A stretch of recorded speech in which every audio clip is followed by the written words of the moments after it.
বৈষম্য বিরোধী ছাত্র আন্দোলনের মার্চ ফর ইউনিটি কর্মসূচি শুরু হচ্ছে কিছুক্ষণের মধ্যে। কর্মসূচি সফল করতে কেন্দ্রীয় শহীদ মিনারে জড়ো হচ্ছেন শিক্ষার্থীরা।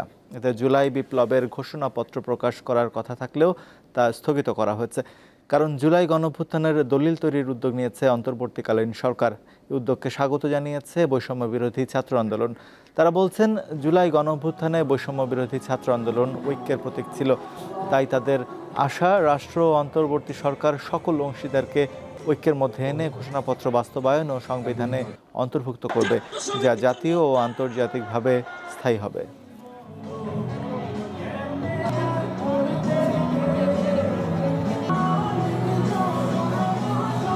আমাদের সর্বোত্তম সমর্থন নিয়ে আমরা ঝিনাইদহ থেকে এখানে এসেছি। এটা বাস্তবায়ন করে আমরা ইনশাআল্লাহ আমাদের জেলায় ফিরবো। এই যে বৈষম্য বিরোধী ছাত্র আন্দোলনের যে কার্যক্রম যে আজকে হবে, এটাকে আমরা সমর্থন জানানোর জন্য আমরা আমার বন্ধুরা যে এখানে আসছি শহীদ মিনার।